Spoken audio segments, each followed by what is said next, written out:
Hello and welcome to another episode of I Heard This Thing, where I talk about interesting things with interesting people so you can go tell your friends and seem very smart and cool. You don't even have to credit me, just rate and review. Today, we're talking about love.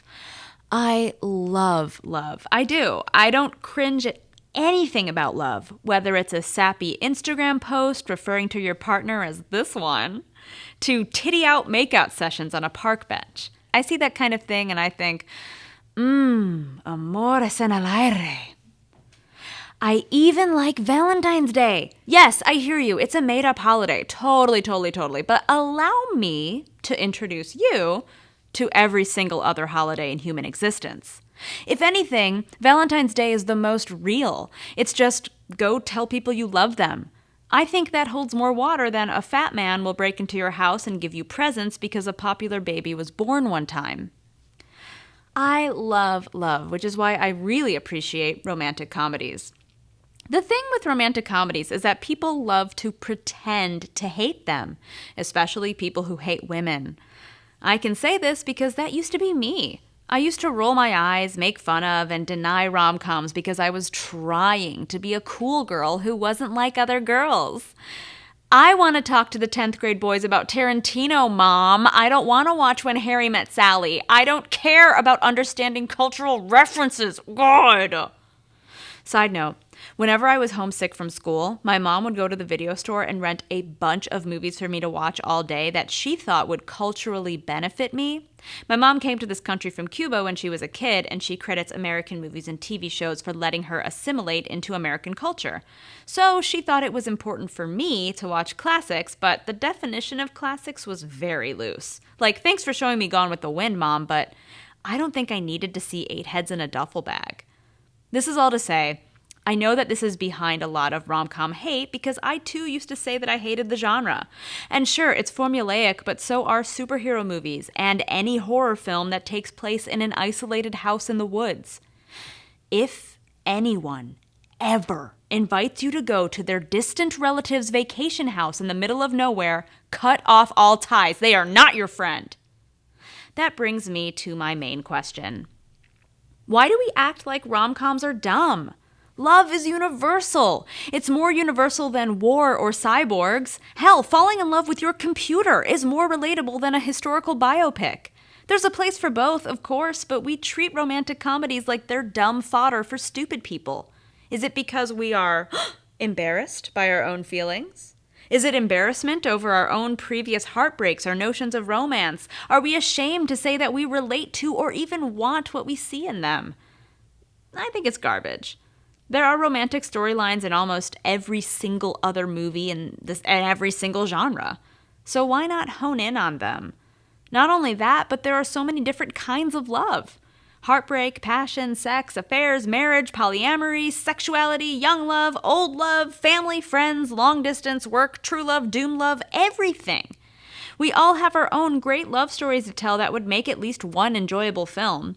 So why not celebrate this genre? Why denigrate romantic comedies as chick flicks when chicks don't even have to be involved? Hi, Moonlight, The Birdcage, that movie where the dogs eat the spaghetti, whatever. Not only that, but we specifically deride romantic comedies. Why do you all hate laughing so much? I love to laugh. I love a good, interesting, relatable romantic story. Love and intimacy are awkward and weird and full of funny moments. One time, I was on a first date with a really nice guy, and my mom texted me that my grandma died. And the guy probably thought that was an excuse when I said, hey, I have to go home because my mom just texted me my grandma died. See, look at my phone. How is that not ripe for comedy? Comedy plus romance equals, honey, I'm already laughing. So as someone who actually appreciates a good comedy about love, I wanted to talk to a friend of mine who wrote a book about the topic. Let's talk to writer and comedian Lana Schwartz. It's Lana like banana. She's the author of the very funny Choose Your Own Adventure book, Build Your Own Romantic Comedy. Lana loves the genre, so let's see what she has to say. Thank you, Lana, for being with us today. Like I said, everyone, I have Lana Schwartz here from beautiful, sunny New York City, I think. Is it sunny? Sunny enough. Sunny enough. Honeymoon. Beautiful tropical Isle of New York, the borough around it. I brought you in here. You're a friend of mine, and I thought you would be perfect person to talk about romantic comedies with. I know that you're a huge Nora Ephron fan, and you know so much about romantic comedies that you wrote a book to to build your own, which kind of skewers the like formula of the rom com. But I love the way you do it because you do it in this way that's like it's still I know it's still loving. Like you're not like trying to show us how stupid it all is, even though it is still, you know, it's dumb and frivolous, sure, but it's a really fun approach to it. Did you how much did you have to study to write something like that? I think so what I did was I did rewatch a bunch of rom-coms and I thought about each of them, like what like how they broke down, I Mm-hmm. guess. So that's kind of where I went about doing it. And then how could you mix and match, Yeah. the kind of like the first obstacle and then the second bigger obstacle and then kind of these like silly gags where like she trips and falls or like they are at an exercise class for some reason, like that kind of thing. And Yeah, then right. find ways to heighten it. Mm-hmm. So that's like where the comedy would come from, but hopefully it feels like recognizable too. Oh, it feels so recognizable. And not only that, but like I feel like so many people tell me that they don't like romantic comedies because they're so formulaic. And I think that's such a funny weird thing to say cuz like all movies are formulaic, you know. I mean, I've been watching Fast and the Furious, like they're all formulaic. So I thought it would be fun too for us to talk about some romantic comedies maybe that people are not as familiar with. I should also tell you on that I mean I'm a big fan of the genre. I think my parents watch a lot of them, so I was exposed to so many of them early on. But I was trying to be a cool girl, so I was like, I don't care about You've Got Mail.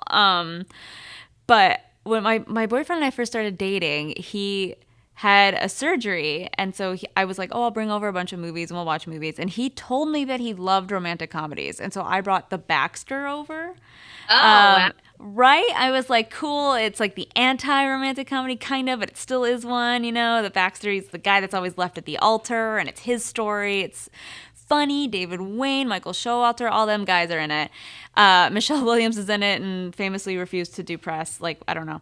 But she's adorable in it, but she's like, I want nothing to do with this, I guess. I have to be like dark and gritty for Blue Valentine. I don't So, want to have to explain myself. right. Maybe she was like, I don't get what's funny about this. I'm just getting paid. um, quick sidebar. I don't know if you saw I Feel Pretty, but she's very funny in it. I I, haven't. So I can tell she understands comedy. She can do yeah. it. Or Yeah. yeah, you know, I don't know. But Yeah. so I'm showing it to Brock and he's like not laughing at all, doesn't get any of it. And then towards the end he's like, "Oh, wait. Is this a romantic comedy?" And I was like, "Yeah, that's why I brought it over." And he's like, I've never seen one before. I've only seen the trailers." And I'm like, "You told me you like romantic comedies." He's like, "Yeah, I like romantic comedy trailers." And so I was like, and it was like the end of the movie. It's like him running to the church, you know, whatever, Yeah. and running away from the church. And I'm like, so we've watched 90 minutes of this, and you obviously didn't get any of it because it's all like Oh my God, that's deconstructing so it. funny. That's so funny. Shout out to trailers. I love trailers. When I used to have cable, there was a channel for trailers and I would just watch them. There's an Like, entire channel for trailers. yeah, when I was a kid, it was like trailers on demand and you could just watch a bunch of trailers. Oh It my was like, god. yeah, so I used to do that. I don't know if I should be admitting that like in a public consumption way, but yeah. Yeah. Did any of them stick out in your brain?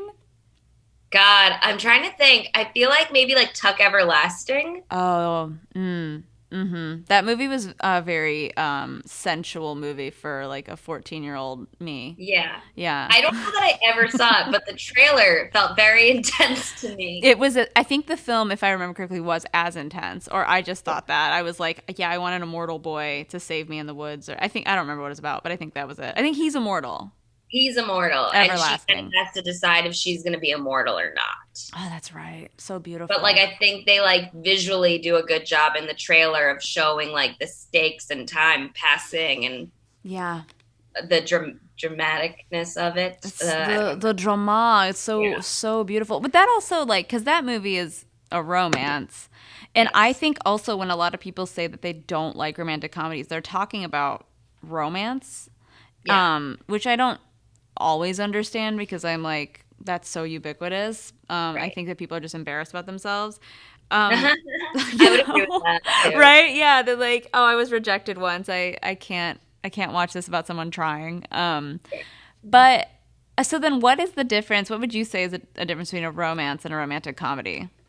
I guess to me, it's truly our if there are jokes, If there you are know, jokes. Yep. like I know that sounds like dumb, Cut like print. yeah, like a lot of movies also think they're funny and they're not. That's a thing we're experiencing in this golden age of cinema and Yeah, television, I feel. There's a yeah, lot of like dramedies where the comedy part is very loose, in my yes, opinion. yes. Like, did you? I don't want to like. Did you see the movie Someone Great? I did. Shoot. Yeah, Who was in that? Why does that sound so It's familiar? like Gina Rodriguez and Oh, it like Keith Stanfield? yes, Yeah. and I enjoyed it, but I didn't Mm-hmm. think it was funny. There aren't a lot of jokes Oh. or anything like that, or characters in funny situations. I also think the stakes are pretty low, and that doesn't Mm-hmm. help the comedy. Whereas if you see Set It Up, which like I liked Set It Up. I like Set It Up a lot. Mm-hmm. There are a lot of Mm-hmm. set pieces where Mm-hmm. like the orgasm scene in When Harry Met Sally, like that's a set piece. Yes. Like rom-coms need set pieces where it's like we're not 100% sure like why we're here, but we're here and it's going to be funny. Or you have characters, kind of minor characters who really help add the comedy, like Titus Yeah. Burgess in Set It Up. Mm-hmm. And like I Yeah. think in those movies you can clearly pick out game. Mm-hmm. You know what I mean? Like if a rom com is doing its job, there's clearly like a game in the scene or like a Yeah. comedy game. A I don't know how comedic much I have to game. specify, but A comedic game for the layman out there. It's just like, we're playing around with a pattern. All right. Look at that. Improv yeah. training just came through. Or there's like a big like contrast, like they're having this, talk in like a place where they shouldn't be having this talk, or like Mm. that kind of thing. I mean, that's always Right. hilarious. Like Yeah, in line in a Starbucks, people around you can hear you. Then they say, exactly. "I'll have what she's having," and it's like she's having a mental breakdown. Yes. Yeah, that definitely checks out. I just that's another reason why I don't understand when people like I don't like romantic comedies because I'm just like, don't you like laughter? Like Yeah. Are what? we like having a good time? Yeah. Apparently not. Because I mean, I actually rewatched When Harry Met Sally only Mhm. about 2 or 3 years ago, for the first time since I was like a kid, and Yeah. I was so blown away that I wanted to like call the American Film Institute and be like, add this number 20 on the AFI Top 100. Like it is so good. It holds up so well because it's a relationship movie with Yeah. jokes. Yes, it holds up. It does hold up very well. And also, so much of what they are like, their hangups about themselves and each Mm-hmm. other are so accurate today. Like the fact that, like, he moves on from his ex really fast and is like sleeping with a lot of women and she Yeah. doesn't know if she's like ready and that kind of thing. And Mm-hmm. like, I feel like that feels like the fights they have feel very accurate to how people, Yes. like, people still fight today. Absolutely. And I mean, to your point, it's like you have both of them have best friend characters. Both of them Mhm. have, we see them through time. We see them through those other relationships and stuff. And it's just like, it's so good. It's just so Yeah. good. And I'm so surprised. Like, I think some social media acquaintance had written like, I hate romantic comedies. What are good romantic comedies recently? Yeah. And I think I commented like, well, when's the last time you watched When Harry Met Sally? And they were like, I've never seen it. And I'm like, Oh, get out of the room. Like, yeah. delete your account. Go find You're- the last Blockbuster in Bend, Oregon, and rent that film. yes. And patronize the video stores if you have one near you. But Yes. I which mean, the dream, right? my dream is to have a romantic comedy in a video store, which is just The Watermelon Woman. But and so that being said, I mean, I love the Baxter, and I love they came together because they kind of like skewer Yeah. the form. But if I were to tell someone to watch a straight up romantic comedy that's not any of those, I think I would say While You Were Sleeping. Have you seen While You Were Yeah, Sleeping? I Mm-hmm. love While You Were Sleeping. I grew up watching While You Were Sleeping, and Yes. I always watched around Christmas every year. Mm-hmm. And it's like such a nice, comforting movie. It's one of the only rom-coms. So a lot of rom-coms are kind of hinged around people lying Yeah. about stuff. Oh, you're right. They Yeah, are. and that gives me so much anxiety because we Ugh. all know at some point that somebody's going to find out the truth, and it's a question of when, and it Yeah. just stresses me out so much. And that's one of the few rom-coms where I actually it doesn't it's okay. Like Yeah. I can watch it and not hate that character for lying, Oh, you know? you're so right. I think the older I get too, the more that trope does bother me. Yeah. Maybe because it's like I feel bad for people now, but I've developed like this crazy thing called like maturity, empathy. But that movie is never it's never dawned on me as weird. I think because I like grew up with it. And Yeah. I was describing it to a friend of mine, and she's like, this sounds like a telenovela. Like, this does Yeah. not sound like a fun romp. Like, for anyone that doesn't know what it is, it's like she's a Chicago CTA toll booth worker, or yeah, back when you had to pay in tokens. The machines took those jobs. So she's doing that, and like this handsome Peter Gallagher comes in every day, going to work, and he goes to work on, is it Christmas? On Christmas Day. And he gets jumped at the tracks, and no one's around because it's a holiday except for her. And so she saves him. He falls on the track. She saves him. And then she goes to the hospital, and they're like family only, and she says out loud, "Oh, I was going to marry him." And some nurse hears that and says, "That's the fiance." And then he's in a coma, and the whole family believes that that is his fiance that he's never told them about. So that's the film, and it is a sane thing to do, and I really like it. Yeah. She's also very lonely, and the family is like a big family, and they're very Yeah. like lovely and warm and welcoming to her. And then she starts to fall for the brother, Bill Mm, Pullman, which is mm. also one of the only times that like Bill Pullman like gets the girl in the 90s, you know? Yeah, Bill Pullman he's a little sex hunk in that Yeah, movie. yeah, he's so hot in that movie. And it's just, and I don't even know why. It's like he comes in with Dunkin' Donuts for his dad. It's like so, like, it does feel very, Chicago, maybe Boston because of the Dunkin'. But, and I'm sitting there going, like, yes, sir. Yes, marry me. Get in a coma, and I'll lie about being married to you, Bill Pullman. Yes. And he like builds beautiful furniture. Oh, that's right. That's his deal. That's right. But it's just like a very and Sandra Bullock is very charming She's in it very too. charming. My mom used to always tell other people when she said that her daughter's a performer, that I reminded her of Sandra Bullock because Oh, Sandra that's really Bullock is so subtle. And it was that extra thing that made me be like, what does that even mean? nice. Well, it sounds to me like a compliment, but I Yeah, the yeah, little thing I guess would throw me for a loop. But yeah. if you're gonna be compared to anybody, I think Sandra Bullock is a very nice Yeah, yeah. comparison. She's got Yeah. some, this movie and Congeniality are like her tops. Yes. They're so good. Yeah. Speak. Oh, sorry. Oh Yeah. yeah, no, go ahead. Oh no, I was gonna say I was at a wedding this past weekend, Oh which my meant God, I was congrats. staying in a hotel. Yeah, and then I got to watch cable, which means I watched The Proposal, No, which I she is forgot in. that. It's Ryan Reynolds, isn't it? Yes, It's and Ryan Reynolds, isn't it?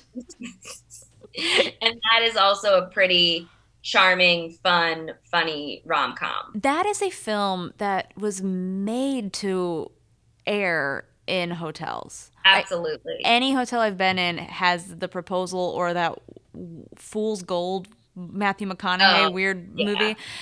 One of the two is always playing, and I feel like I have seen The Proposal in 10-minute chunks over Yes. 3 years. I Over saw it in theaters, and then I think the same thing in the sense that I haven't really sat down and watched all of it. hmm But if it's on TV, even if I miss the first 20 minutes or something, I'll Yeah. still watch and be like, this is a great time. I want to say because Bill Pullman's hot furniture making job is like a fun, good rom-com job. They famously all have to have interesting jobs. Mhm. What do you think is the hottest job for the love interest to have in a Gosh. rom-com? Um, God, I have to think about this a little I bit. know. I mean, I'm inclined to say, I mean, building things is a hot job. Chef is a hot one. Yeah, Chef is pretty good. Mm-hmm. I mean, I'm a big fan of the American President. Is that's not what it's called though? The The American one president. that's not what it's like the one where he's president. Are you thinking the That's one? not Are you helpful. thinking of the one where Robin Williams is president? Because No. I saw that film recently and Oh, God, it blew my mind. it is called The American President. Okay. I'm not crazy. I don't know why those words coming out of my mouth didn't feel right. There's a movie with it's Aaron Sorkin Oh, and there we go. it's Annette Bening and Michael Douglas. And Mm. Michael Douglas is the president and So he's the very president is a hot job to yeah. have. Yeah. President is a hot job to have, unfortunately. Unfortunately, Andrew Garfield was cleaning up back in the day. You know, like we love a hot president. Yeah. In a rom-com setting, yeah, I do. Yeah. It's like it's very funny to me because it's like I think the job I think position of power or Mm. guy knows what he's doing because that's so Yeah. unlike real life, you know? Yeah, right. I think that's another funny thing I like about the Baxter is that Michael Showalter's character is an accountant, and it's Hmm. like purposefully not a sexy job. Hmm. Because that's the point is like the other guy has the sexier job, and the other guy studies rocks. Uh, and the way he talks about like these crazy geodes is like it's supposed to just make your pussy lips quiver. I don't know. I don't know how else to say that. This Yeah. podcast is rated G, but I yeah, I think like something I would love to see something so strange as a job for a love interest like an NFT maker, Oh my a God. So the other thing for me is like also in terms of like rom-com tropes, the funniest one for me too is when the guy's always like a widow. oh If my the guy god. isn't like if the guy isn't like trying to figure out like himself, like there's like the bad boy ones like Maid of Honor Like where I he's love like a my romancer. Ethan Hawke in Reality Bites Yes. is my Oh, like so bad it's good. yeah. When they're like bad, whatever, like that's like one thing. But like if the guy is just straight up like a good guy, Hmm. he's a widow. You're so Because it's right. like, yeah, it's like that there's not something wrong with him. It's not his fault his wife died. He Hmm. has a child he loves. True. What more could you ask for from a man? You know? Built-in family man. Like Yeah. you don't have to do any convincing. He has the Yeah, kid. He wants you there. Yeah, exactly. that's a good one. And then also obviously the leading lady has to have a fun, quirky job, which, I mean, I know in your book it was like, I think was it books, bookstore owner, classic, all kinds of things like florist, candy shop owner. They're always like these cute, quirky, mid 2000s Zoe Deschanel jobs Yeah. throughout history. I would love to see a leading lady in a rom com have just like disgusting job, like she's like a hog butcher, like Oh my she. God. I think we're getting closer, Yeah, you I know? think I think we are getting really close to having it just be nasty. Well, so I Married an Axe Murderer is probably another one of my favorites, and she is a Yeah. butcher in that movie. Yeah. That's I was telling a friend that one thing I do like about rom-coms a lot is you can kind of slot them into any world. oh, that's So so true. like, speaking of like what jobs they do, like, like they could so I like broadcast news, Hmm. which like is one of my favorite rom-coms as we've discussed. That takes place in the world of like cable news, basically, or I Yeah, don't know if it's actually cable, but it takes place in the world of news. right. And like so it's like very important what happens in the news. But otherwise, like sometimes their jobs don't really matter. Like in When Harry Met Sally, like, True. she's a journalist and like Harry's a lawyer, but it's like, and it's kind of important, but not that important. Yeah, it doesn't come up Yeah. that often in those. Yeah. So yeah, speaking of broadcast news, that's one of your favorites. Mhm. What would you say to get someone interested in watching broadcast news who's never seen it before? Holly Hunter. That's all you need to say. Say Yeah. no more. Say no more. She's so good in it. Albert Brooks Mm, mm-hmm. is also very good in it, very funny. Has a great cast. Joan Cusack, Jack Nicholson. It's a great cast. We Yeah, great cast. love Joan Cusack. Love her. Yeah. Another quirky, subtle actress. Yeah. Yeah. And that's the same thing in like Working Girl. Obviously, like the role of her job is very important to the film. Mm-hmm. Mm-hmm. That's so Yeah. true. Yeah, and when you mentioned broadcast news, I was like, I know I saw that when I was so young, and I was meaning to rewatch it because I wonder how it holds up in this era of like 24-hour news. Have you Yeah. seen it recently? Yeah, I just rewatched Oh, it before we fun. talked, and I think it's like so prescient. Yeah. Like a lot of this stuff they talk about being problems, are still issues in terms of like who we get our news from and Mm. why, and like the role of the journalist in that news. And then also like they have like Matt. I don't know if I'm spoiling anything, but at one No. point there's massive budget cuts. Mm. And he says to Jack Nicholson that one of the producers essentially says to Jack Nicholson about the uh, budget cuts because Jack Nicholson is like the big anchor, and he's basically like saying, these budget cuts are really awful. And he says to him, well, you could like reduce your salary by $1 million. It might make it a little easier. And Jack Nicholson just like looks at him and he's like, I'm kidding, I'm kidding, I'm kidding. Like, but just in the sense that like, you see these people lose their jobs Yeah. who are really important, and then meanwhile the anchor is still making so much money Mm-hmm. talking about how sad this is but isn't willing to take a pay cut. Yeah, man. I mean, that's ripe for romance right there. No, but you're true. That is so pertinent to like Yeah. every major company, especially Mhm. entertainment and news. Unfortunately, I mean, we can go on a whole side note about journalism, but Yeah. I just hate how people love to like try to drag journalists now, and it's Yeah. like, well, they don't have any money. Like, Right. they don't have money. They're trying to make a buck. Most news and newspaper companies have made so many cuts that there's not even like No. QA people, editors. Like there's Yeah. nobody. And I think one of the things is that I feel like a lot of movies in general, but also maybe especially rom-coms, is like you're supposed to believe this person's good at their job. But Yeah. like why? Like movies don't always do a good job of showing you that. And like in this movie, like Holly Hunter is clearly very good at her job. She Right. clearly like it's so important to her, and you really get a sense of who she is as a person. And like the central like it's really funny because the central like romantic conflict is almost like ideological, and Mm. that doesn't happen ever. But like the movie does such a good job of explaining why these two people couldn't be together because of their ideology. And like I Yeah. think that very rarely happens, but you Yeah. kind of you really get it. Yeah. I guess, yeah, you're right. Like, I can't think of too many others where it's like they're incompatible because of their own ideas and beliefs. I Yeah. mean, I actually think like your other choice is similar to that. Because you also Yeah. mentioned kissing Jessica Stein, Yeah. and I mean, it's a little more layered, but in terms of why they ultimately, not to spoil anything, but walk the other way. But it is like a clash of beliefs, kind of, and Yes. that is interesting. You don't get that very often. Well, especially No. like they're not. And in a traditional rom com, like there's supposed to be some big Shakespearean wedding at the end or something like that, and I don't. Neither of these really have that. No. And one thing I really love that Nora Ephron once said Mm. is that there are Jewish rom-coms and Christian rom-coms. Essentially, in Jewish rom-coms are when the conflict comes within the characters themselves, their own neuroses, Oh my and god. Christian rom-coms are when like the obstacle is not made by them.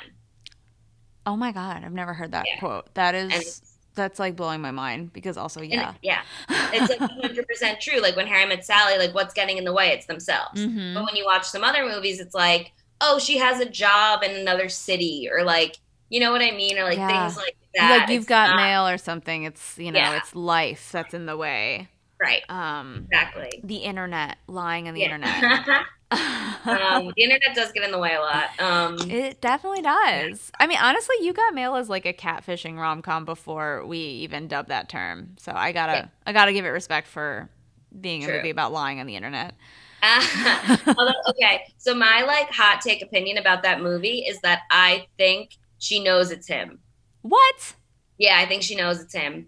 The entire time? I guess I've Not if maybe not the okay. entire time, but I think by the end I know she says I wanted it to be you. So you Mm. don't think she knows, but I think she knows because she says I could never be with a guy who had a boat and he Oh. has a boat. So why would she say that if she didn't like suspect something? That's an interesting take on that. I wonder if I rewatched it with that view, if it would change anything for me. Yeah.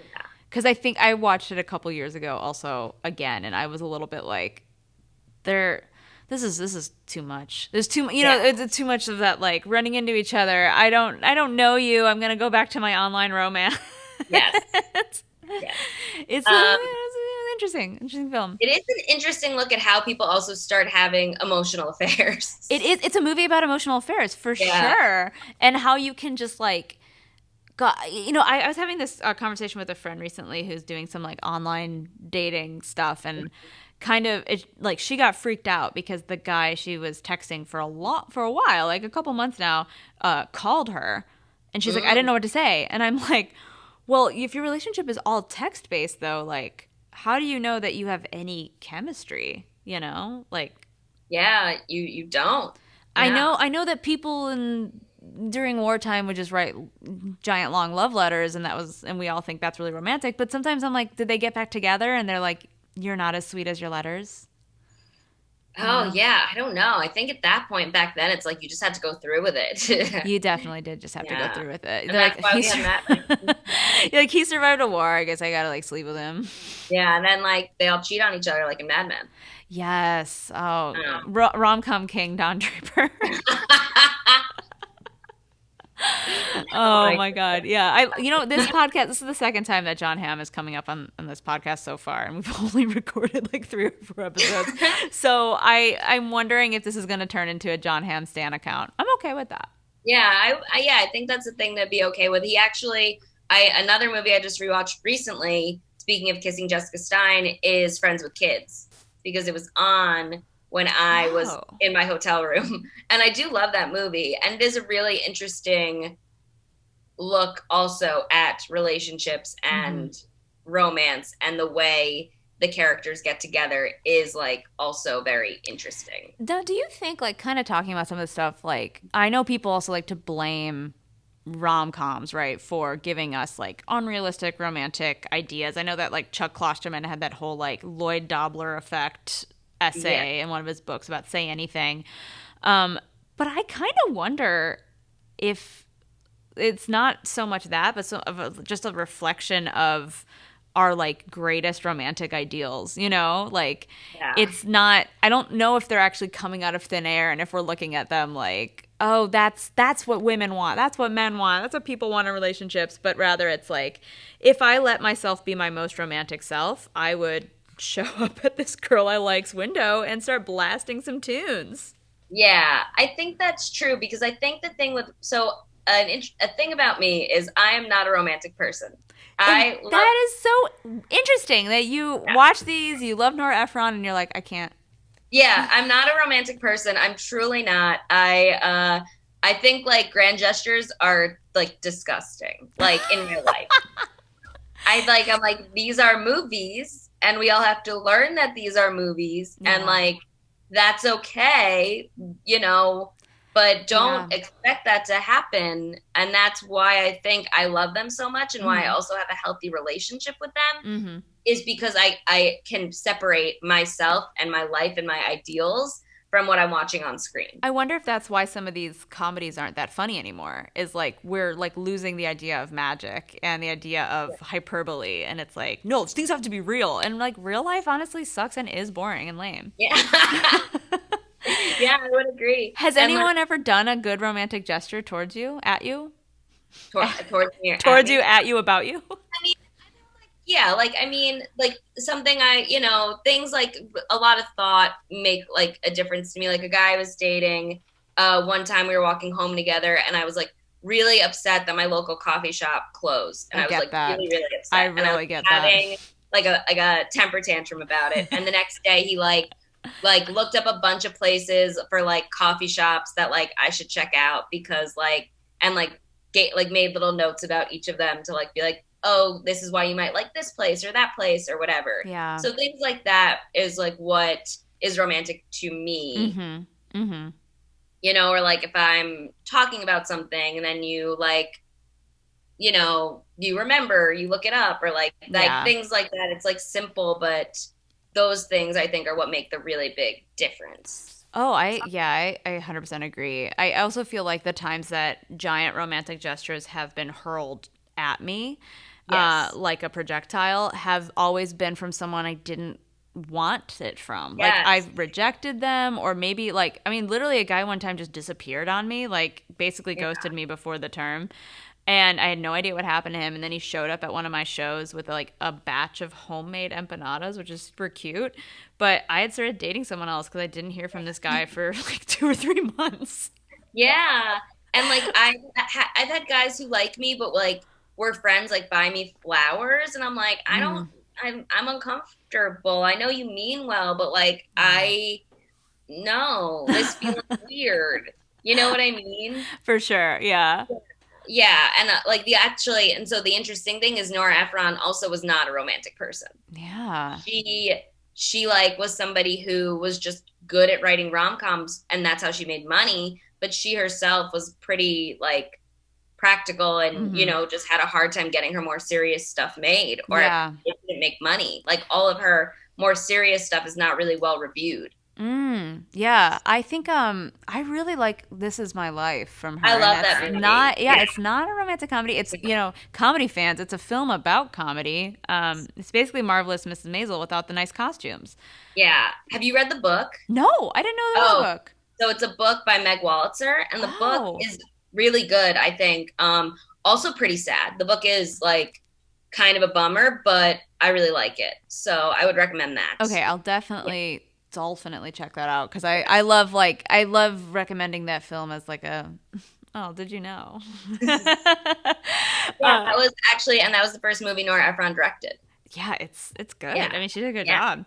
Yeah. So I think that's like an interesting thing, and like again, like why I feel like I have like a healthy relationship with these. Yeah.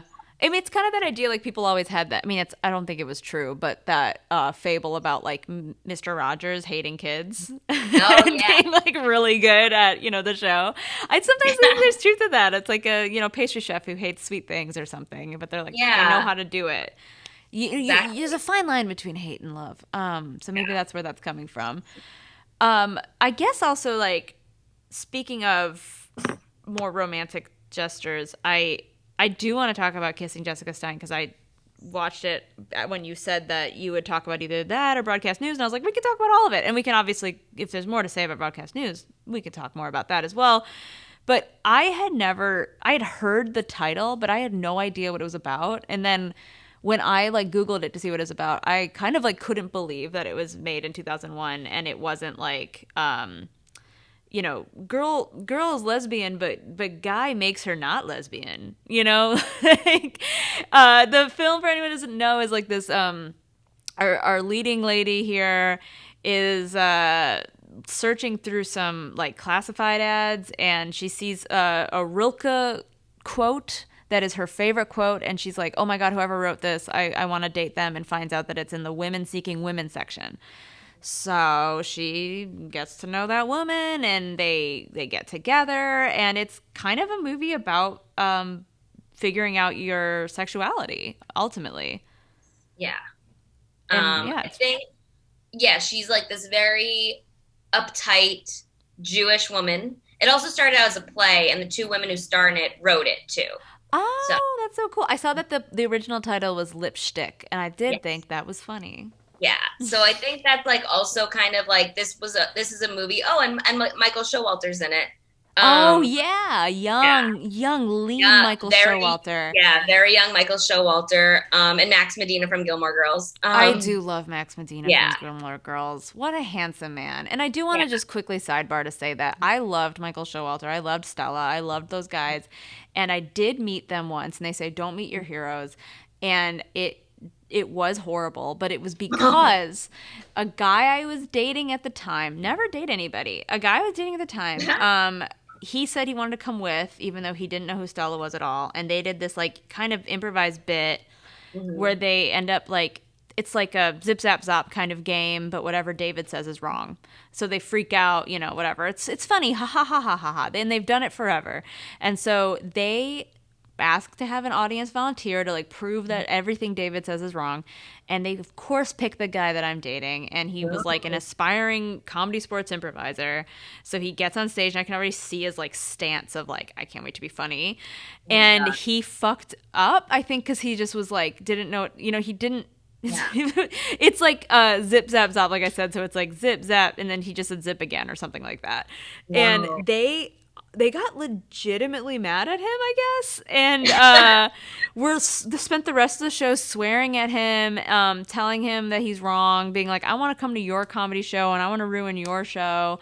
And he felt awful. So then we like went to go meet them afterwards, and like David Wayne gave him a t-shirt and wrote "fuck you" on the shirt, and Michael Showalter refused to shake his hand or make eye contact. And then Michael Ian Black was like, just admit what you did though, like just admit, like it's funny, haha, we're all comedians, but like just admit that that's what you did it on purpose, and I just want to hear you say it. So I couldn't watch anything from them for a couple years. I needed that to fade. That is wild. I also spent just like a bunch of time just now trying to remember who the third person in Stella was, because I forgot about Michael Ian Black because I muted him on Twitter so long ago. It is him. It is him in it. It is him, and he has said some things that make me sad. It makes a lot of people sad. It makes a lot of people sad. But the other two guys, great. I'm sorry your ex-boyfriend did that. It's okay. I think he's well moved on, and okay. I hope he never remembers that happened to him. I would never recover. I remember every day. Yeah, and I remember like filming it at the time, and then he asked me to delete the video. Like I didn't post it anywhere, but he's just like, I just don't ever want to look at it again. And now I'm like, kind of wish I still had it, but no, it's long gone. It's like 12 years ago. That man is on SNL. Yeah. And he is now a star. He's John Hamm. So yeah, we do have Michael in this movie. A slew of attractive young men in it, early 2000s, and then our leading lady, whose name escapes me, Jennifer Westfeldt. There it is. Who, yes, was married to, well, not. Actually, I don't know that they ever got married, but she was with John Hamm for a long, long time. Oh. And that's why he's in the movie. Gotcha. And they were together for like almost 20 years or something, and they broke up. I forget exactly when. Maybe like recently. Yeah. Sometimes it was 5 years. Yeah. It was like kind of after Mad Men wrapped, and he had like a spiral, I felt like. Yes, yeah. It was after it was right after Mad Men ended, because I remember he finally like won the Emmy and he thanked her in his speech, even though they had just broken up. Aww. Yeah. That's romance, ladies and gentlemen. Yeah. So they were together for a long time, and like they had like come up in LA together. Mm-hmm. And she, wrote Friends with Kids, and she had another movie called Ira and Abby with Chris Messina. Again, so you gotta have Chris Messina in the movie. Yeah, and so she's been, and she'll act too. Like she like was on Younger. She had like a pretty big part on Younger. She was also on Girls, but I think is more of a writer. So she wrote this role for herself along with the other woman in the movie, and that I think that's also part of what makes it so interesting, because that's so standard now. Yeah. You know what I mean? Like, actors writing roles for themselves and whatever. But I think back then, especially with like more unknowns, and then it becomes a movie and the movie does well, is like a little less common. Mm-hmm. And I tend to find that when that happens, sometimes it's like the writer actor is like not removed enough from the role that there's almost like there tends to be very few obstacles and very few like not that much of a trajectory now in a lot of movies that are like that. And I really appreciated that this had a ton of obstacles, had a ton of like self-discovery and twists and turns and things like that. And I love there's that scene with her mom where her mom like yeah, that is such a good scene. And that's such a like that's also like kind of a rom-com scene. That is a little bit of like the Bill Pullman and his dad talking about how he doesn't want to be in the furniture business anymore. And you know, that film that we talked about already. But but then in that one she acknowledges that the girl she's dating is her girlfriend, and I think that's really sweet. Yeah, it's a really beautiful part, and like that's the thing with that movie. So like it's like, you know, it's kind of about this woman, like, yeah, like she's Jewish, and I like that it's like she's Jewish and informs her character, but it doesn't feel so stereotypical to the point that it's offensive. Yeah. At least for me, a lot of times Jewish characters are like you know, it's just too much. Right. It's like we don't all say Yiddish words all the time. You know, but it is like she's this like anxious girl from Scarsdale. Yeah. And, you know, fine, whatever. And then, so it's about her kind of discovering herself and like saying yes to things. And she has this affair with a woman. And I guess for me, I think that would be like a hard thing now. But it's interesting because it's like, yeah, is she, you know, like I don't know, I'm trying to think of the right way to describe it, like in terms of that, like kind of the fact that she ultimately discovers that maybe she's not gay. And it's like, I guess that maybe happens, but I think now it would be written a little differently that she's more bi, you know? Yeah, I think it would be definitely like a bisexual awakening movie, you know, where it's like, okay, she dated this woman, it maybe didn't work out, she's not into that woman, it doesn't mean that she's like 1,000% straight or whatever, you know, and she can date men and women, as opposed to like, especially, I mean, early 2000s was like bisexuality was just like, that's fake. Absolutely. Yeah. So it's almost like a Chasing Amy-ish movie where it's like, well, you know, she thought she was a lesbian, but is she? We don't know. Yeah. And I think that is kind of like maybe I could see it where it would be like hurtful or offensive to people like that. She kind of her you know, being with a woman is just her path to self-discovery. But I think that is also kind of relationships, whether they're with men or with women, is kind of like who you're with sometimes does help you open up new sides of yourself. And that's sort of you have to go on this journey. Yeah, and that's kind of a trope of like 2000s indie films that star men. You know, it's like it's almost like reverse Manic Pixie Dream Girl. Yeah, you know, it's true. Where she's the one dating somebody that like opens her eyes, and you know whether or not she's with them in the end. And she does ultimately, you know, they move in together, all this kind of stuff, and she feels like they're more roommates and friends after a while. And I did feel like I felt all kinds of ways about that, where I'm like, well, I guess that's realistic. That happens to all of us. And then I'm also like, yeah, is this kind of bi erasure though? Like, is it saying that she was faking it? Do you think it landed on any kind of actual moral? I think it's like more in terms of, I think it's more like, you know, embrace different sides of yourself, because she also then gets the courage to like quit her job, and she's this artist, and she starts painting more and like that kind of thing. And then the guy who's kind of the other side of the love triangle is like also kind of gets the courage to like pursue writing instead of like also working at a job he doesn't like. I gotta tell you, I've inspired so many men to pursue their artistic careers and even quit their jobs to do it, and I don't love that about myself, and I never intended it. So I've been, I feel like I've been that foil in other people's life stories. Yeah, I will say, sometimes when I'm with men, I think they think ambition is sexually transmitted. Yes. That if we are intimate, they will get my, work ethic. And I'm like, I'm so sorry. It doesn't work that way. You've got to be born a Virgo, hun. Like, I'm sorry. I'm sorry. You missed your window. Yeah, that is honestly the truth.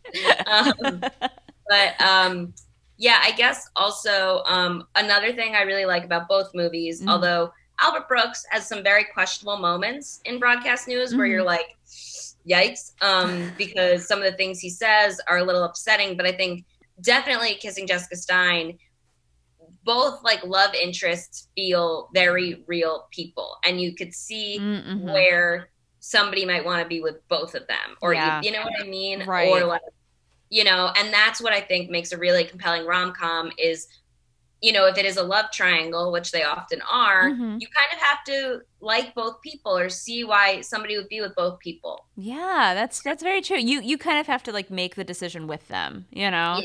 Yeah, yeah. And a Very lot of, yeah. I was gonna say it's like what was that show that we all loved in so much? The Virgin, Jane the Virgin. Kind of, oh, Where yeah, yeah, up yeah. until the last minute I'm like, who's she gonna choose? You know, Yes. I can see both guys. I don't know. She chose the right Yeah. one in my opinion, Oh, but I would agree. I would agree. okay, thank you. And then and then it's like the same thing with like I think that's where a lot of 2000s rom-coms kind of go wrong is a lot Yeah. of times the guy is either too good or he's a complete drip. And it's Yeah. like you kind of need them both to feel real and right. Right. And I think that's why people love Sweet Home Alabama so much.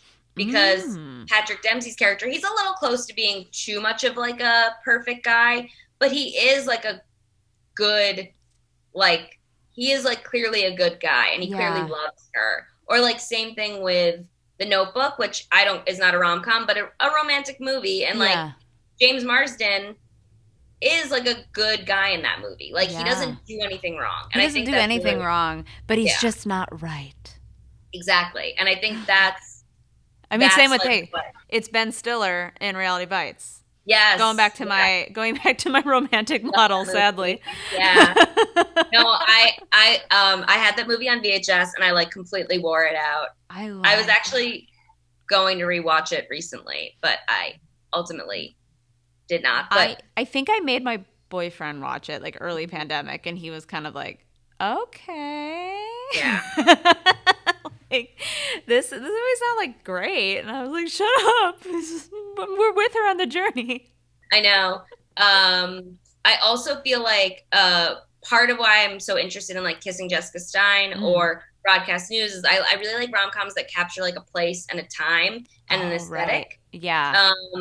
And so broadcast news, I mean, I don't know I've been to DC a lot, but I don't know it super well, but it's Mm-mm. like, I like it when it feels like the movie feels not too glossy, Yeah. and that's also part of the problem with I think some of the early to mid 2000s Mm-hmm. rom-coms, I guess more mid 2000s like Something Borrowed, which came Oh out way right. later than I expected. Like that came out more like 2012 or something, and they're just like Yeah. they're at Madison Square Park every day, and Right. like there's like so much Shake Shack in that movie. So You know much. what I mean? Can a movie have too much Shake Shack? Something borrowed answers the Yeah, question. and they like go to the Hamptons, and like they just it doesn't It's a feel, lot of jet setting. yeah, it doesn't feel like totally earned. And like I'm Hmm. open to like rom-coms about rich people, but like Yeah, I'm open to it. yeah, I'm open to it. I'm kind of Sure. accepting.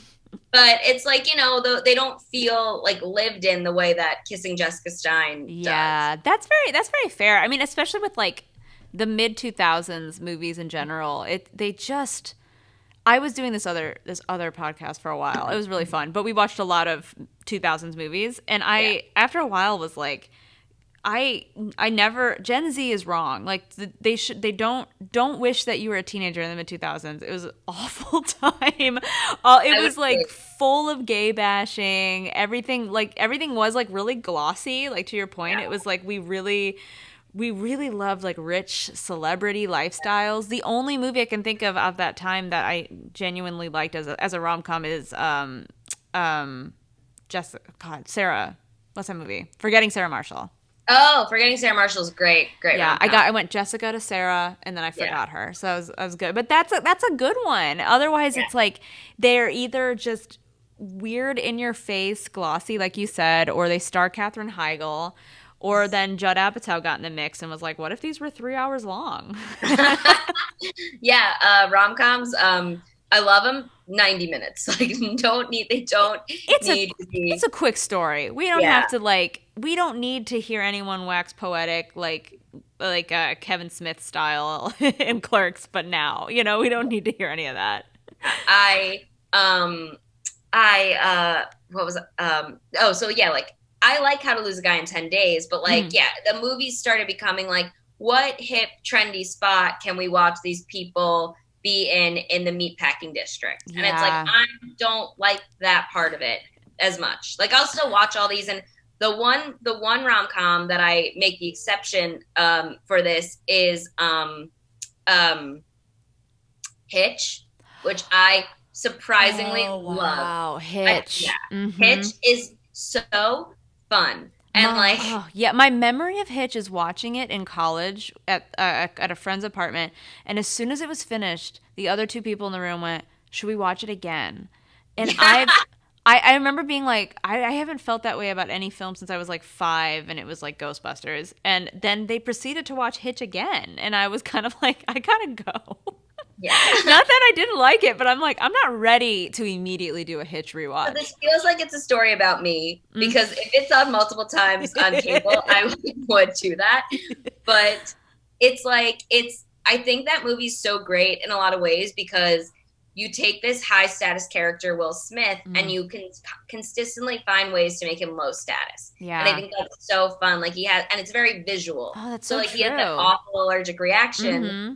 and like it's such a good visual gag. Or Yeah. like he accidentally like kicks her and she goes in the water, like with Yeah. it's him and Ava Mendes, or like they're fighting and then I think she's like throwing lettuce at him or something. It feels very like they're always doing stuff. They're not just really sitting there talking with a few Yeah. exceptions, but I feel like there things actually happen, and it's just very fun, and the pacing's really good. Yeah, the pacing's really good. It's like like you said, it's like a good active movie. And I Yeah. appreciate that it's Will Smith and Ava Mendes coming together. I Yes. feel like that might be one of the first, weirdly enough, rom-coms that had like an interracial couple that was Yeah. two minorities also. So I read that the reason why that happened is because Oh. Will Smith was attached, and they were like, we don't know if audiences will want to see him with a white woman. So they cast like a Latina woman Oh yeah, because of that. Yeah.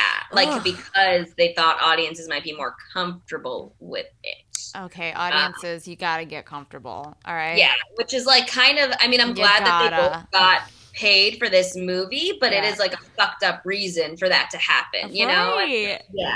Yeah, that's something. I mean, I feel like I hope that we're getting past that, but I don't know. I was just reading that In the Heights was delayed because they couldn't think of bankable Latino stars. Yeah, I know. And I I'm know. like, Rita Moreno has been here since the 60s. You I can't know. think of Latino stars.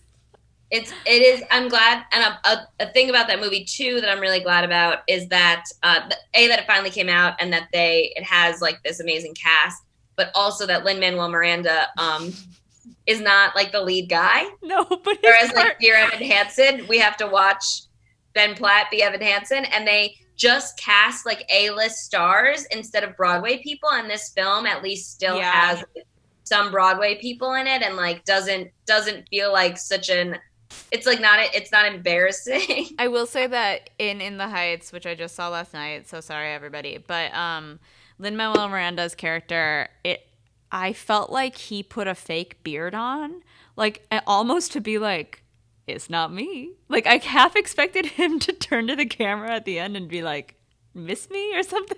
Like, gotcha, it's me, Yeah. Lin-Manuel Miranda, and it truly was In the Heights. His beard is just like weird and patchy, which probably means it is real, but it looks so weird to me. I'm like, did he think he's in a disguise? That we wouldn't be like, it's the Hamilton guy. I'm trying to think of another movie there's another movie I feel like I like that does that, but it feels very where it's like, and that, my friends, but I can't remember what it is. And it truly was The Shawshank Redemption. No, it's Pretty Women, Pretty Woman. Oh, right. Oh, with Bob Odenkirk. Yeah, like that's you mean Little Women, where he says by Little Women. My Little Women. The Um, audience stands, applauds every screening around the nation. I was like, thank you. I expected like David Cross to come in and be like, and scene. when I saw that movie, I saw it on Christmas Day with my dad and my family friend, and my dad is crying the whole time, sobbing through Little Women. And then Bob Odenkirk comes on and he goes, "That's the guy from Better Call Saul." Yes, it is. Yeah. That's Saul, actually. Yeah. Well, I want to ask one more thing before we wrap up here, and it is, what would you like to see in romantic comedies going forward? Interesting. Mm-hmm. Okay, so I actually did write about this, so I'm Ooh. sorry that I'm like quoting myself. Oh, we love it. I don't like that rom-coms are still like, I'm turning 30, what am I gonna do? Like, there's just Good no point. need for that anymore. Like, we are so, and like, I like even like newer rom-coms do this, and it's just Mhm. like there's no need for it. Like, obviously, like, so I think like, yeah, like still like we've made like inroads with diverse casts. So Mhm. like I think continuing that and like, showing that like a love story can kind of be anything. And also I think more rom-coms need to end with breakups. Oh, I don't think yeah. I think like that's really important. I think Mhm.